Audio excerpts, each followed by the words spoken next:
اور جن لوگوں نے کفر اپنا لیا تھا انہوں نے اپنے پیغمبروں سے کہا کہ ہم تمہیں اپنی سرزمین سے نکال کر رہیں گے ورنہ تمہیں ہمارے دین میں واپس آنا پڑے گا۔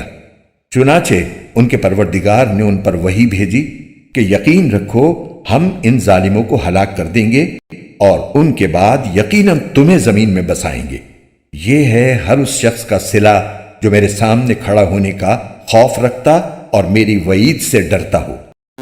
اور ان کافروں نے خود فیصلہ مانگا اور نتیجہ یہ ہوا کہ ہر ڈینگے مارنے والا ہٹ دھرم نامراد ہو کر رہا۔ اس کے آگے جہنم ہے اور وہاں اسے پیپ کا پانی پلایا جائے گا، وہ اسے گھونٹ گھونٹ کر کے پیے گا اور اسے ایسا محسوس ہوگا کہ وہ اسے حلق سے اتار نہیں سکے گا۔ موت اس پر ہر طرف سے آ رہی ہوگی مگر وہ مرے گا نہیں، اور اس کے آگے ہمیشہ ایک اور سخت عذاب موجود ہوگا۔ جن لوگوں نے اپنے رب کے ساتھ کفر کی روش اختیار کی ہے ان کی حالت یہ ہے کہ ان کے اعمال اس راکھ کی طرح ہیں جسے آندھی طوفان والے دن میں ہوا تیزی سے اڑا لے جائے۔ انہوں نے جو کچھ کمائی کی ہوگی اس میں سے کچھ ان کے ہاتھ نہیں آئے گا۔ یہی تو پرلے درجے کی گمراہی ہے۔ کیا تمہیں یہ بات نظر نہیں آتی کہ اللہ نے آسمانوں اور زمین کو برحق مقصد سے پیدا کیا ہے؟ اگر وہ چاہے تو تم سب کو فنا کر دے اور ایک نئی مخلوق وجود میں لے آئے، اور یہ بات اللہ کے لیے کچھ بھی مشکل نہیں ہے۔ اور یہ سب لوگ اللہ کے آگے پیش ہوں گے۔ پھر جو لوگ دنیا میں کمزور تھے وہ بڑائی بگھارنے والوں سے کہیں گے کہ ہم تو تمہارے پیچھے چلنے والے لوگ تھے، تو کیا اب تم ہمیں اللہ کے عذاب سے کچھ بچا لو گے؟ وہ کہیں گے اگر اللہ نے ہمیں ہدایت دی ہوتی تو ہم بھی تمہیں ہدایت دے دیتے، چاہے ہم چیخیں چلائیں یا صبر کریں، دونوں صورتیں ہمارے لیے برابر ہیں، ہمارے لیے چھٹکارے کا کوئی راستہ نہیں۔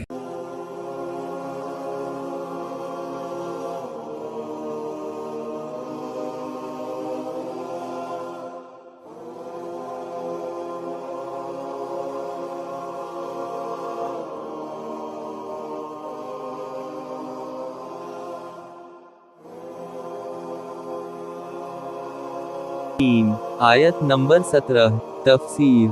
یہ ترجمہ امام رازی کی بیان فرمائی ہوئی ایک تفسیر پر مبنی ہے، جس کا مطلب یہ ہے کہ انہیں محسوس یہ ہوگا کہ وہ اس پانی کو حق سے اتار نہیں سکیں گے، لیکن گھونٹ گھونٹ کر کے بڑی مشکل سے اور بڑی دیر میں وہ حلق سے اترے گا۔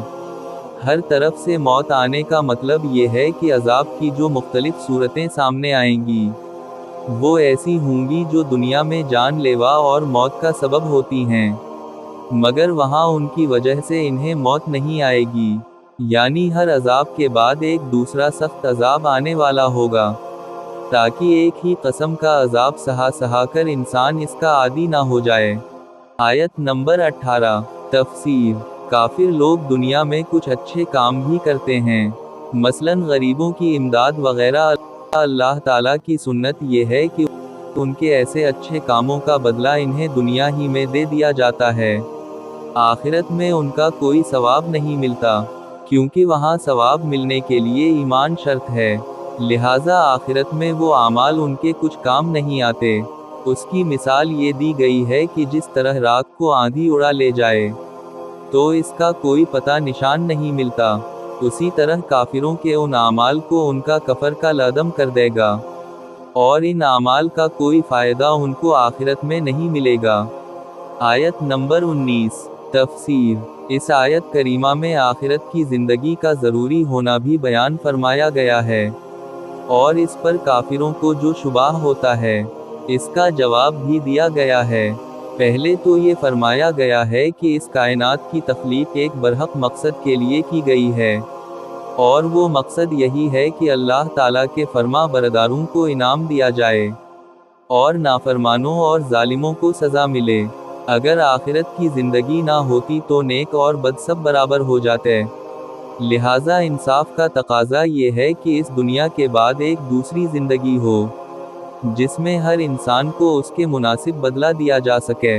رہا کافروں کا یہ اعتراض کہ مر کر مٹی میں مل جانے کے بعد انسان کس طرح دوبارہ زندہ ہوں گے، تو اس کا جواب اگلے جملے میں یہ دیا گیا ہے کہ بالکل عدم سے وجود میں لانا زیادہ مشکل کام ہے، اور جو مخلوق ایک مرتبہ وجود میں آ چکی ہو تو اس پر موت طاری کر کے اسے زندہ کر دینا اس کے مقابلے میں زیادہ آسان ہے۔